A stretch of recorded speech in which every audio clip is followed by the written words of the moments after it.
Matar saudades dessa lindeza que sempre que vem me ver tá assim, ó, exuberante. Estou falando da nossa nutricionista querida, Janaína Lira. Bem-vinda! Muito obrigada. Olha sempre que um prazer linda. estar aqui com você. Toda colorida. Você sabe que hoje eu vim até no Total Look?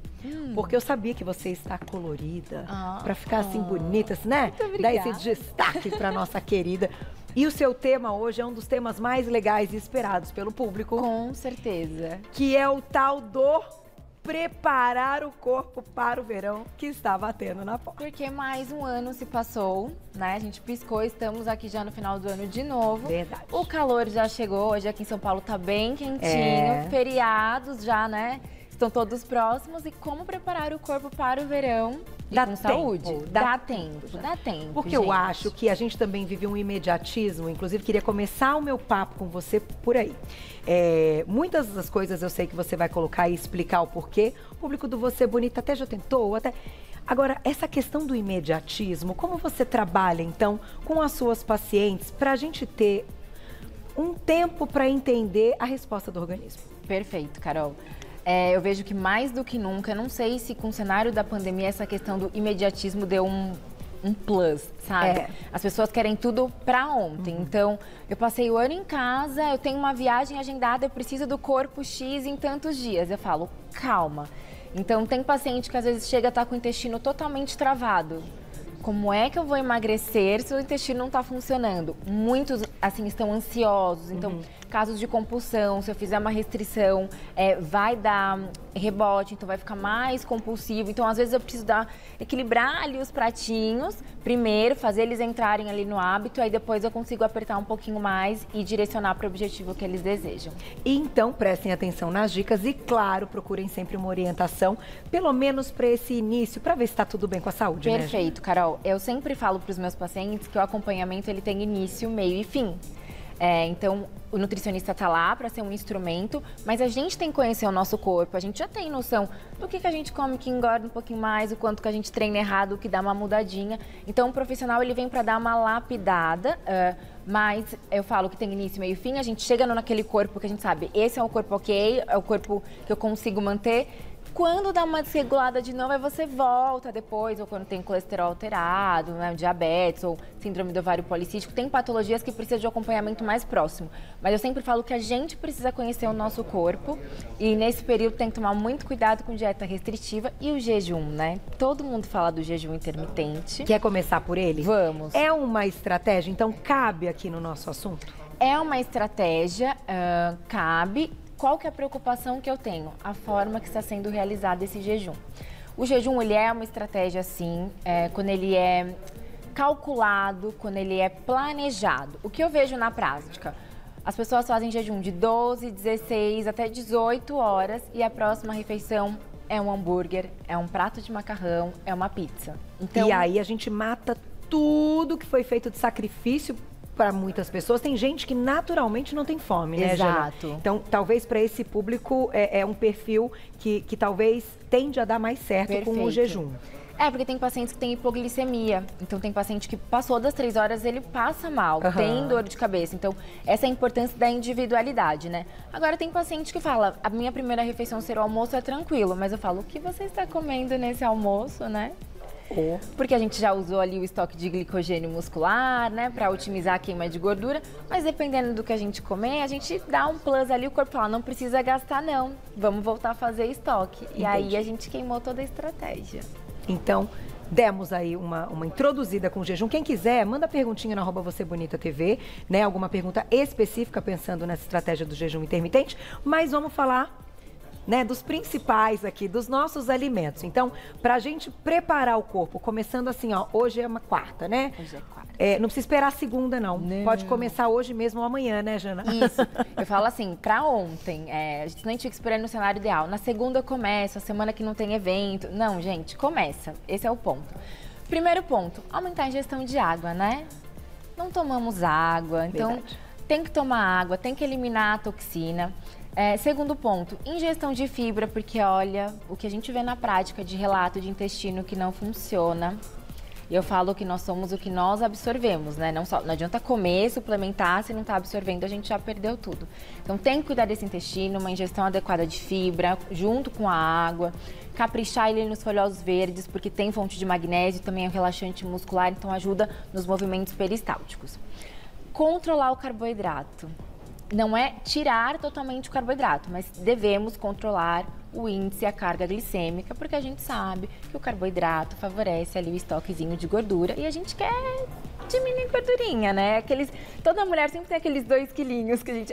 os 2 quilinhos. Sim, não, e pensando assim, quem precisa perder, uma quantidade maior, ou quem quer manter, o manter também é se preparar. Exatamente. Né? Porque manter parece simples, mas não é tão simples, né? Porque assim, você tá com peso ok, saiu um pouquinho, um dia que não treinou direito, a gente conhece o nosso corpo, você percebe, opa, tem um negocinho que parou aqui que antes não tava. Ficou ali uns 15 dias, nossa, mas tá diferente. Tá diferente, daqui. Não saiu ainda. Não saiu, então é importante sim a gente ter esse planejamento. Quando a gente fala em diminuir o carbo e ter uma atenção com a qualidade de carbo que a gente está consumindo, hoje eu falo muito da questão de industrializados. Aumentou muito na pandemia o consumo de comida de aplicativo.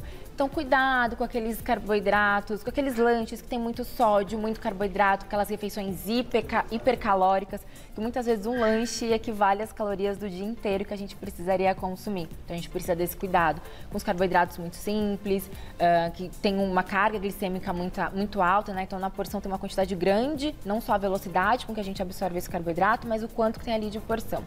E proteína. Principalmente as mulheres, porque os homens consomem proteína, mas as mulheres não consomem. E aí, aproveitando que você falou da flacidez, a gente precisa de proteína para tanto a flacidez cutânea, né, da pele, a questão do colágeno, né, aminoácidos, mas a flacidez muscular, que a gente sabe que também é muito presente, é uma queixa das mulheres, então a gente precisa adequar, sim, também a ingestão de proteína e das gorduras boas, né, também. Que a gente vai citar algumas. Vamos. O que eu queria te perguntar é o seguinte, você sempre fala da prática da atividade física e eu ainda acho, contudo, que a alimentação ainda é o número 1 para alcançar resultados positivos de perda de peso. Sim. No entanto, a atividade física vai otimizar tudo isso, né, Jana? Ela vai ajudar aí na queima, no gasto, e aí você pode comer um pouquinho mais, de repente.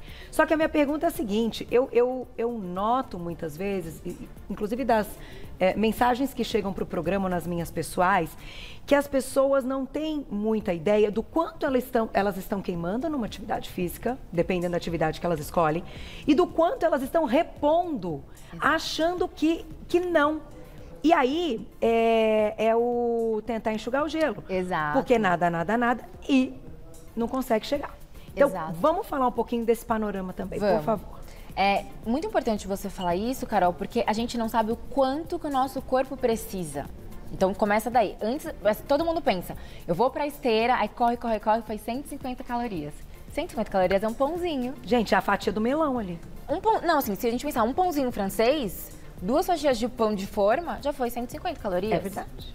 Então, quanto que você está consumindo ao longo do dia, o quanto que você está gastando e o quanto que o seu corpo precisa. Então, por isso que eu falo, para dar o start, precisa do nutricionista, porque eu vejo que tem pessoas que fazem uma restrição absurda. Às vezes eu vou calcular a dieta com os pacientes e eu falo assim, gente, eu não tô conseguindo chegar no mínimo que eu preciso. Entendi. E aí eles falam, eu não tô emagrecendo. Tá comendo muito pouco. E assim, fica desproporcional a quantidade de cada macronutriente. Então, às vezes não consome proteína, o consumo de carbo é muito alto. Entendi. Ai, mas Jana, eu como pouco. Come pouco, mas se a gente colocar na proporção do 100% aqui do seu dia, isso está representando 60%, 70%. A mais de algum macronutriente. Principalmente do carbo, Carol, que a gente gosta até 50%. Pensando em low carb, a gente começa ali com uns 40, 45. Então, imagina, se a pessoa tem que consumir de 20 a 30 de proteína, se ela está consumindo 10, isso ela está aumentando em algum lugar. E gordura as pessoas também não consomem muito, né? Esses de 20 a 30. E gordura dá saciedade, né? Esse é o grande segredo da gordura. Gordura, proteína e fibra é saciedade. Então, assim, a gordura, a gente tem a questão de ser anti-inflamatória, tem a questão do selênio, da gordura de prevenção de doença cardiovascular, que é muito importante a gente falar, mas ela sacia. Então, por exemplo, não coma a fruta sozinha, porque a fruta sozinha, ela abre o apetite. Ela abre o apetite. Então, eu falo, vamos modular. Por exemplo, a melancia, ela tem uma carga glicêmica mais alta. Mas se a gente polvilhar ali um pouquinho de chia, consumir com mix de oleaginosas, então a gente já consegue dar também esse controle no índice e na carga glicêmica também. E aí, Jana, pensando o seguinte, como a gente vai dividir esses macronutrientes? Por quê? Eu acho até legal essa explicação, se você puder passar pra gente. Quando a pessoa não está acostumada ali com o plano alimentar, com a dieta, com o estilo de vida mais saudável, e ela acha que o corpo precisa de mais, tá inflamado, então pede mais comida. Exato. E tal. Quando a gente vai dividir as refeições, os buracos, então aquelas refeições intermediárias, que é o que todo mundo tem dúvida, elas surgem como o momento de mais fome do dia. Então, hoje, como é que a gente equilibra pensando, né, no preparo do corpo para o verão? Perfeito. Percebo que no período da tarde, entre 3 e 4 horas, é o horário que as pessoas sentem muita fome. E o que acontece? A gente tem um ciclo circadiano, eu sempre explico isso em consulta. A gente tem a liberação de neurotransmissores e hormônios ao longo do dia. Então, por exemplo, de manhã a gente tem o cortisol alto, que é pra gente despertar, né? Tanto que a gente fala que é o melhor horário para prática de atividade física. Graças a Deus, ele é alto esse horário. Ele é alto. E temos que deixar ele alto nesse horário, depois a gente baixa para conseguir dormir bem à noite. À tarde, a gente tem uma queda da serotonina, que é um neurotransmissor que deixa a gente feliz, alegre, contente, leve. E ela também ajuda na questão da saciedade. Então, por exemplo, às 9 da manhã, a nossa serotonina ela tá alta. A gente não tem tanta fome. Agora, às 3, 4 horas da tarde, que ela está baixa, a gente tem fome. E é a hora que o pessoal come o quê? O chocolatinho, um carboidrato. O docinho, o carboidrato, assim, aquele sonho, sabe? Eu ouço muito no consultório, o sonho, aquele biscoito recheado, então aquele carboidrato bem refinado. Por quê? O corpo é muito esperto, ele pensa, eu preciso aumentar a serotonina, preciso de fonte de triptofano.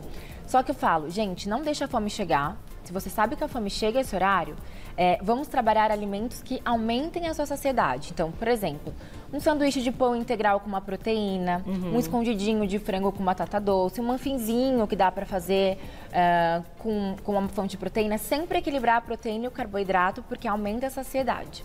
Tem pessoas que conseguem consumir a fruta. Banana com aveia e canela, ou então, por exemplo, a melancia com chia, com mix de oleaginosas. Mas é importante a gente trabalhar essa questão do triptofano e as fontes de saciedade. Tá. Para um paciente muito ansioso, que muitas vezes essa questão da serotonina está muito baixa, gosto muito de entrar com o snackzinho de grão de bico, que é uma boa fonte de triptofano. E gostoso, tem né? Tem proteína e é salgadinho, porque às vezes a gente tem dificuldade do que comer salgado à tarde, né? Eu brinco assim, já tem muito tempo isso. Eu levo o ovo cozido. Verdade. Tem sempre na minha marmita um ovo cozido. Porque na casca ele dura muitas horas, não é, Jana? Então, ele não vai estragar, ele tá ali, é fácil, né? Claro, sempre leva um saquinho. Sim, sempre a bolsinha tudo térmica. Bonitinho, né? Pra você ter uma organização. Mas o ovo é tão fácil. Exato. Que enquanto ele tá cozinhando, você tá fazendo outra coisa. Ele ficou pronto, você desliga e arruma. Você pega. É isso. Então, eu acho que é uma super saída. E é muito gostoso. Bom, Sim. eu pelo menos gosto bastante. E olha a importância do planejamento. Nunca fique com a bolsa vazia. Meu marido fala, eu sempre tô com fome. Ele fala assim, sua bolsinha nunca pode estar vazia. Então, assim, eu saio de casa, independente do que vai acontecer, tem que ter o kitzinho lá. E a gente tem que ter essa noção. Às vezes no consultório a gente programa fazer uma pausa, não dá essa pausa. Se a gente for pausar depois, fica com muita fome. E aí come errado. Eu vou colocar a perguntinha do público, que eu minto, hein? Não é só ovo, é ovo e tomate. Tomate. Mas não pode faltar tomate. Na tela, quem escreveu pra gente, olha lá. Carol, minha xará, um beijo pra você. Dentro do jejum, tenho que manter o déficit calórico pra emagrecer? Carol, que pergunta maravilhosa. Aí eu tenho tanto orgulho do público do Você Bonita. Sim, não é? É uma aula, gente. É sempre uma aula aqui. Sim, é necessário ter o déficit calórico, mas a gente precisa ter uma atenção do quanto vai ser esse déficit, tá? Porque se for muito, muito abaixo, também não é interessante. O que eu gosto de fazer na prática é ciclar. Um dia você consome o seu valor calórico total e no outro você faz jejum, sabe? E ciclando e associando com o tipo de treino fica sensacional. E aí o treino também adequado para o dia do jejum. Exato. E para o dia que não tem o jejum. Por exemplo, uma corridinha no dia do jejum. Aí para uma musculação no dia que come o dia inteiro, que dá pra gente colocar um pouquinho mais de carbo nesse dia. em horários estratégicos para otimizar o resultado e o treino. Então, por exemplo, pré-treino e pós-treino dá pra gente, principalmente, dependendo do caso, pós para fazer estoque de glicogênio muscular para aquele paciente ter força para puxar peso, sabe? Tá, na musculação a gente precisa disso. E aí no dia seguinte vai fazer aquela corridinha, aquele aeróbio em jejum, ok? E aí a gente também já fraciona o restante do dia, controlando o carbo, a quantidade de proteína para otimizar essa queima de gordura. Muito bom, Carol, adorei a pergunta. Tem mais perguntinha, olha lá. Obrigada, Ana, um beijo. Qual o tempo de jejum ideal para emagrecer de forma saudável? Ana, eu vou dar aquela resposta que vocês amam. Depende. No final, né? E tem que ser muito individualizado. Eu vejo assim, na prática do consultório, se o paciente já tem um hábito, é uma coisa. Agora, vamos pensar que você nunca fez jejum. Não vai funcionar de primeira, tá bom? Porque esse jejum precisa ser planejado. Então, a gente precisa estruturar todas as refeições do seu dia, como vai ser o seu almoço, como vai ser o lanche da tarde, como vai ser o jantar e como você vai se adaptar. Então, isso varia muito de paciente para paciente. Tem paciente que 12 horas fica ok, tem paciente que não consegue chegar a 12. Se a gente for pensar num jejum assim, um básico, aquele que seria fisiológico, seria do jantar até o café da manhã. Tá. Mas agora eu dou a dica, que horas nós estamos jantando? Porque assim, o ideal é a gente jantar até 8 horas da noite. Eu, por exemplo, que sou baladeira, já fui embora nesse horário. 9, 10... Não, eu aumento bem o jejum no outro dia. Então, aí você já puxa para mais tarde. Tem que ter 12 horas, pelo menos, que isso seria o fisiológico. Exato, exato. Pensarmos em 12 horas. Sim. Nosso corpo precisa... Por isso, eu penso sempre no negócio, quando a gente vai fazer exame de sangue e tal. 12 horas, porque o corpo tá ali sem ter cumprido outras funções, pensando em digestão. Exatamente. Exatamente, isso. Exato. Então, eu falo assim, ó, o mínimo é pelo menos as 8 horas de sono. Por que eu falo isso, Carol? O pessoal não tá dormindo 8 horas. Ai, jura? Na prática, 4, 5, 6 horas de sono. Aproveitando que eu falei de sono, gente, dormir mal, privação do sono, te ajuda a engordar. Altera os hormônios, você fica com aquele beliscando ao longo do dia, nunca fica saciado. Então, olha só, dormir 8 horas, fazer um jejum mínimo de 12 horas, fracionar essa alimentação ao longo do dia, não tirar nenhum nutriente, a gente precisa do carbo sim, da proteína, da gordura, ter uma atenção especial com cada um deles, fazer esse intestino funcionar, porque tem paciente que tira muito carbo e trava o intestino, porque a ingestão de fibra fica muito baixa, a gente não consegue atingir 25 gramas. E aí tem que beber muita água mesmo. Muita água, gente, senão muita não funciona água. mesmo. Exatamente. Tem mais perguntinha, olha lá. Obrigada, Jana. E sua xará, um beijo. Sou diabética. Como controlar a fome à noite? Que pergunta importante também. Jana, olha só. O seu caso, a gente tem que ter muito cuidado com o que vai falar. Não sei se você faz uso de insulina, o tipo de medicamento que você faz, se é diabetes tipo 1, tipo 2. Então, eu vou dar aquela recomendação clássica de se alimentar a cada 3 horas. Evitar alimentos que façam esse pico de insulina, tá? E pensar nesses combos que a gente falou. Então, da fruta, no seu caso, com baixo índice glicêmico, baixa carga glicêmica, associada com oleaginosas. Ela falou da ceia, né? Sim. Abacate. É uma ótima fonte, porque ela ajuda no sono, é gordura e ajuda na questão da melatonina. A amêndoa também é uma boa opção para consumir à noite, tá? Então, assim, evita o carbo à noite para você não ter uma hipo durante o sono. E fraciona ao longo do dia, porque tem pacientes que no dia fica desestruturado e às vezes acaba tendo mais fome à noite. Então, é importante você fracionar certinho, mas prioriza esses alimentos para não dar uma hipo à noite. E cuidado com o tipo de proteína também, na ceia, por conta da digestão, né? Então pode não ser interessante. Acho que o abacate é assim, uma ótima opção e as oleaginosas. Jana, a pessoa que tem diabetes e que tem, né, já seja ela adquirida ou tipo 1, enfim, fazendo ou não o uso da insulina, quando pensa numa perda de peso, também precisa se preocupar com controle calórico e déficit de calorias? Muito, Carol. Tem pacientes que gostam de fazer contagem de carboidrato.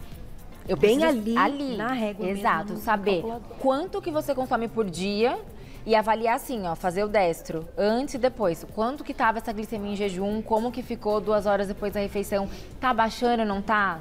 Ah, talvez eu vou ter que apertar um pouco mais. Então tem paciente que eu gosto de fazer contagem de carbo, tipo, você pode consumir tantas gramas de carboidrato no dia e sempre avaliando, sempre. Sempre de perto, gestante principalmente. Porque diabetes gestacional... Pode dar um pico ali, que pode ser até perigoso também. Exatamente. Né? Até de complicações, exatamente. Ela arrasa, né? Cada vez que ela vem, ela manda melhor. Cada vez que eu te vejo, você está ainda melhor. Ai, e eu adoro, eu adoro. Gente, eu sou filha de Você Bonita, né? É mesmo. Eu sou filha, tipo, mesmo. Eu assisti muito aqui. Meu sonho era ser uma nutri daqui, entendeu? Eu comecei na faculdade e falava, gente, olha as coisas que eles falam de nutrição. Então, assistir o Você Bonita vai abrindo minha mente e fala, não, tem que estudar mais, tem que estudar mais. Ai, gente, ela é maravilhosa. Mandem mensagem, vou passar o Instagram. E assim, resumindo, a gente fez uma foto bonita que tá lá no Insta. Isto aqui deve ser a base. Comida de verdade, gente, que tem prazo de validade curto. Que estraga rápido, então a gente precisa realmente ter tudo organizado para as nossas compras também. Inclusive, Exato. Congelar alguns desses alimentos. Perfeito. Planejar o dia, a gente planeja a semana, né, das atividades, planeja também a semana das refeições, planeja o dia, as marmitinhas, tá tudo certo. Obrigada, viu? Obrigada a você. Tá maravilhosa. E vai lá para você seguir todo esse trabalho que ela tem em live, ela grava vídeo, sempre explicando, né, com detalhes, pra gente alcançar os nossos objetivos. E o objetivo maior, gente, no final, é ter saúde, não é? Isso mesmo. Porque é só com saúde que a gente dá conta do recado. Perfeito. Né? E agora estamos num momento importante que a gente precisa mesmo de muita saúde, muito gás, muita disposição para voltar, né? Estamos voltando. Te dar um giro aí na saúde, na economia, em tudo, se Deus quiser. Vai lá no Instagram, já emenda tudo, @nutri.janaínalira, @nutri.janaínalira, tudo junto, vocês já encontram o trabalho dela. Obrigada, um beijo, beijo obrigada. Maria. Tá feliz, olha lá, sorrisão, tá vendo? Tá cuidando bem dela.